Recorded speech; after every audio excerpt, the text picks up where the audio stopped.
할렐루야. 시편 52편 말씀 함께 나누겠습니다. 자, 시편 52편은 흡사 시편 1편과 이렇게 비슷한 것처럼 보이는데, 악한과 악인과 의인의 모습, 이 모습을 함께 표현하고 있습니다. 52편 1절에 보시면, 강포한 자의 내가 어찌하여 악한 계획을 스스로 자랑하는고. 이 강포한 자라는 것은 교만한 자다. 자기의 계획을 스스로 자랑한다. 왜 그 계획이 악하냐? 교만한 생각들이다는 거죠. 우리가 하나님 앞에 교만하지 않도록 늘 조심해야 합니다. 근데 제가 보니까 자기가 교만한 줄 잘 모르는 거예요. 교만한 줄 모르는 게 제일 큰 문제더라고요. 교만한 줄 모르는 이유가 뭐냐? 우리가 어떤 물건을 측정하면 이제 자료를 가지고 와서 이렇게 재봅니다. 손으로 대충 재본다든지 느낌으로 이렇게 보는 것은 정확하지가 않습니다. 왜 그러냐면 기준이 정확하지 않으니까. 그나마 손으로 재고 눈으로 대략 이렇게 하는 것은 그래도 경험이나 어떤 작은 기준에, 정확하지 않은 기준에 기반하는 거죠. 근데 자기 생각에 기반하는 사람들이 많이 있습니다. 자기 생각에 이 정도 하는 것이 뭐가 문제냐? 나는 이렇게 생각한다. 나는 이게 옳다라고 한다. 근데 우리의 기준은 뭐냐? 하나님 말씀이죠. 그 하나님 말씀대로 살아야 하고, 말씀이 우리 삶의 기초가 되어야 하는데, 자기 생각이 기초가 된 사람들이 어떻게 합니까? 교만한 거예요. 그 자기 생각이 옳다라고 자꾸 주장하니까 말씀을 듣는 것처럼 하는데, 어디에 말씀을 듣냐면 자기 생각의 바탕 위에 말씀을 들으니까 그 말씀이 뿌리 내려서 하나님의 영광이 나타나는 게 아니고 자기의 그 뿌리가 여전히 있는 거예요. 자기 생각이 여전히 있고 자기 뿌리가 여전히 있으니까 말씀은 떨어졌지만 그 말씀은 받지 않고 자기 생각만 자꾸 주장하는 거예요. 그런 사람들이 교만한 거예요. 근데 교만을 잘 모릅니다. 왜 모르냐? 처음에 말씀드린 것처럼 이 기초가 안 돼 있는 거예요. 기준이 하나님 말씀이 되어지고, 기준이 하나님이 되어지고, 하나님의 뜻 위에, 하나님 뜻을 위하여 내가 살아가는 그 기준을 세워야 되는데, 내가 살아가는 그 기준 위에 그 다음에 하나님 말씀 이렇게 하니까 그 자기에게 말씀을 갖다 맞추고 하나님 뜻을 맞추고 자기 생각대로 사는 거예요. 이게 교만한 거예요. 여러분 똑바로 보기를 소망합니다. 악을 계획하는 거 하나님의 인자하심은 항상 있도다. 네가 돌이킬 기회는 언제든지 있다. 너의 교만함을 버려라 말입니다.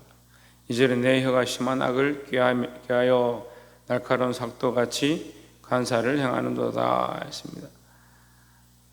네가 간사를 행하는 건 겉과 속이 다르다 이 말이죠. 겉과 속이 다른 것이 뭐냐? 악한 것이다. 네 혀가 악하여 악을 꾀하여 날카로운 삭도같이 간사를 행하는도다. 겉으로는 멀쩡한 것처럼 보이고 겉으로는 아멘 아멘 하는데 그 속은 어떻느냐? 자기 생각이 가득하니까 하나님 말씀을 다 잘라버리는 거예요. 하나님 말씀 다 잘라버리고 자기가 듣고 싶은 것만 듣고 자기가 하고 싶은 것만 하고 하나님 말씀을 다 듣지 않는 거죠. 아까 말씀드렸습니다. 왜 듣지 않는다고요? 자기 생각이 기반인 거예요. 자기 생각이 기초예요. 그럼 자기 생각으로 말씀을 다 판단하는 겁니다. 이거는 뭐 들을만 하고, 이거는 행할만 하고, 이거는 별로고, 이건 아니고, 자기가 다 결정하는 거예요. 그러니까 환난과 고통이 닥치고 어려움이 닥치면 하나님 앞에 와서 엎드리고 기도합니다. 근데 조금 살만하면요, 전혀 기도하지 않습니다. 왜 그렇습니까? 자기 기준이 항상 기초가 되어 있기 때문에. 그런 사람들을 오늘 말씀은 뭐라고 합니까? 강포한 자, 교만한 자라 말씀하고 있습니다. 여러분, 자기 생각에 기반하는 이 습관들을 늘 고쳐 나가기를 주의 이름으로 축원합니다. 3절에 내가 선보다 악을 사랑하며 의를 말함보다 거짓을 사랑하는도다. 4절에 간사한 혀여 내가 잡아먹는 모든 말을 좋아하는도다 했습니다. 자, 이 간사한 혀는 뭘 하느냐? 말을 잡아먹는다. 말은 뭐예요? 이 간사와 반대되는 말이죠. 간사한 말과 반대되는 말을 너는 잡아먹는다. 결국 하나님 말씀이죠. 바른 진리를 너는 잡아먹는다. 바른 진리를 자꾸 왜곡시킨다 이 말이에요. 5절에 그런즉 하나님이 영영이 너를 멸하시며 너를 취하여 내 장막에서 뽑아내며 생존하는 땅에서 내 뿌리를 빼시리로다 했습니다. 이거는 바리새인의 모습과 참 닮아 있습니다. 하나님께서 그 뿌리를 뽑겠다는 거예요. 자기는 자기 장막을 잘 지어놓고 자기 터전을 잘 지어놓고 자기 생각에 자리를 참 잘 지어놓고 나는 잘 살고 있다 이렇게 생각하는데 하나님은 그걸 뽑겠다는 거예요. 내 기준에는 나는 참 옳은 일을 하고 있고 바른 걸 하고 있고 내 기준의 터 위에 하나님 말씀 필요한 거 듣고 필요한 거 듣지 않고 내가 잘 하고 있는데 왜? 하나님은 그것을 간사하다, 강포하다, 교만하다 하시면서 뭐라고 합니까? 뽑겠다는 거예요. 왜 뽑습니까? 하나님의 집에 합당치 않다며 하나님 앞에 합당치 않다라는 거죠. 여러분 자신을 자기 기준에 자기를 맞추는 게 아니고 하나님의 말씀에 나를 맞춰가야 하고 하나님의 뜻에 내 삶을 드리고자 힘써야 되는 거예요. 내가 나를 위해 사는 게 아니고 내 뜻을 따라 경영하는 게 아니고 하나님의 말씀에 내 기준을 맞추고 하나님의 말씀대로 내가 내 생각들과 가치관들을 맞춰가도록 힘써야 되는 겁니다. 그래서 우리가 말씀을 듣는 거죠.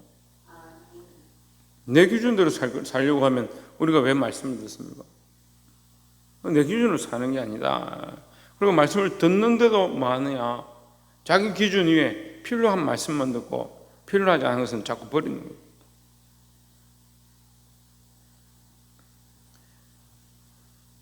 사랑하는 성도 여러분, 우리가 이 악한 나무가 되어서 뽑혀지는 그런 나무가 되지 말고 하나님 기뻐하신 거룩한 열매를 맺을 수 있기를 주의 이름으로 축원합니다.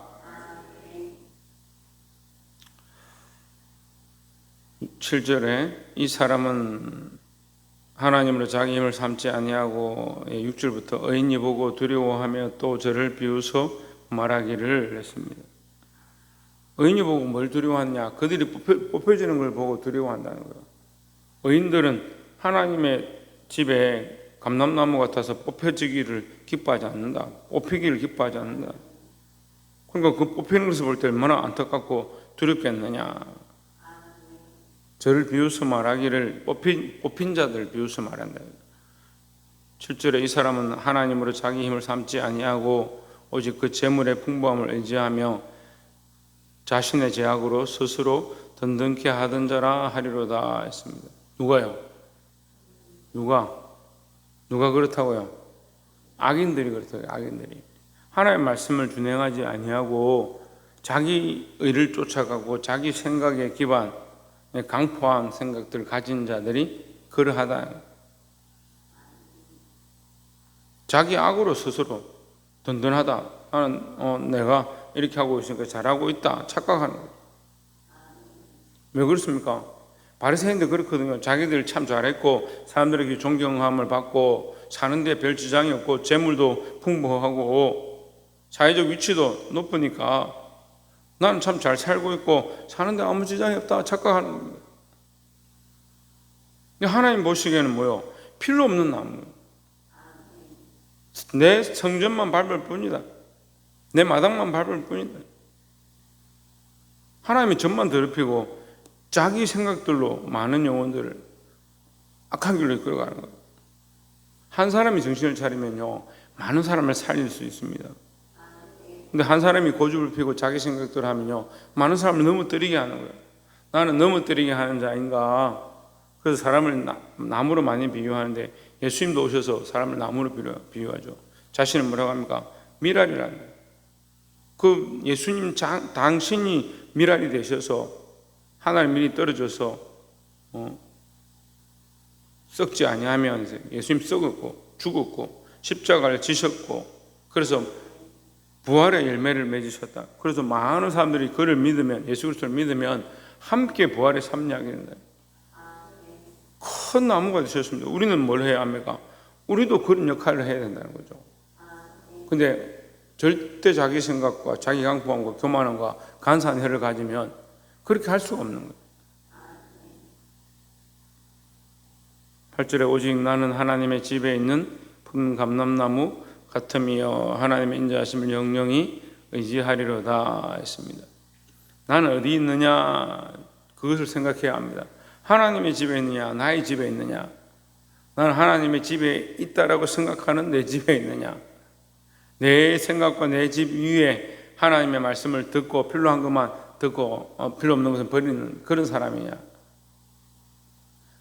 나는 하나님의 집에 있다. 하나님의 집에. 다른 곳에 있는 것이 아니고 하나님의 집에 있다. 내가 이 집을 바꾸는 게 아니고 그 집에 감람나무다. 감람나무가 집을 바꾸는 게 아니죠. 하나님의 집에 하나님의 영광을 입고 하나님의 은혜를 입은 나무다. 푸른 감람나무에서 기름을 짜서 영혼을 세우고 구원의 일들을 하고 백성들의 지도자들의 기름을 발라주는, 나로 말미암아 큰 은혜가 흘러가고 구원의 역사가 나타나고 많은 생명들을 진리 가운데로 이끌 수 있는 그런 역할을 하는 나무인가. 하나님 우리를 그런 나무가 되게 하기를 원하시는 줄 믿습니다. 하나님의 집에 있는 푸른 감람나무 같으며 하나님의 인자하심을 영영히 의지하리로다. 이 푸른 감람나무는 또한 이 문장에서요, 이 꼴이 같은 문장 맥락인데, 푸른 감람나무는 뭐냐? 하나님의 인자하심을 의지하는 자. 푸른 감람나무는 하나님의 인자하심을 영영히 의지한다. 다시 말해서 하나님의 인자하심을 의지하지 않는 나무는 감람나무, 하나님의 집에 있는 감람나무가 될 수가 없다는 거예요. 그러니까 내 고난, 내 능력, 내 힘으로 하는 사람이 어떻게 하나님의 인자하심을 의지하고 하나님의 그 사랑과 자비하심을 의지하겠느냐. 나는 내 기초, 내 생각과 내 도덕성과 내 도덕과 윤리적인 습관 위에 말씀을 받는 것이 아니고, 내 생각은 다 지워내고 하나님의 말씀의 기초 위에 내 삶을 세워가는, 말씀으로 삶을 세워가는 거예요. 어디 있느냐? 하나님의 집에 있다는 거예요. 내 집에 하나님이 아니고 하나님의 집이다. 내 삶이 아니고 하나님 기뻐하시는 삶이고 하나님이 함께 하시는 삶이고 그리스도가 내 주인 되어진 삶이다 라는 겁니다. 사랑하는 성도 여러분, 우리가 이 말씀을 기억하고 내 생각과 내 뜻을 버리고 내가 원했던 삶의 기초들을 깨어내고 하나님 원하시는 참 아름다운 밭에 대해서 기경한다. 기경하는 것은 뭡니까?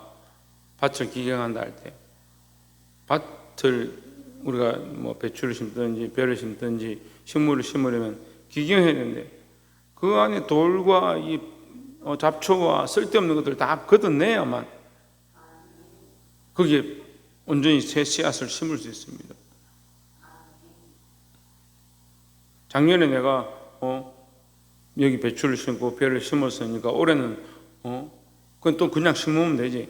그러면 안 자라요. 자랄 수가 없어요.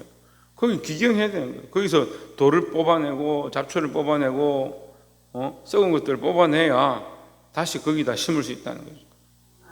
우리가 우리 안에 있는 이 생각들, 나를 사랑하는 것들을 뽑아내고 걷어내고 하나님 말씀 위에서 하나님의 집에 있는 푸른 감람나무가 되어서 하나님 원하시는 열매를 맺을 수 있는 그런 삶으로 나아가기를 주의 이름으로 축원합니다. 기도하겠습니다.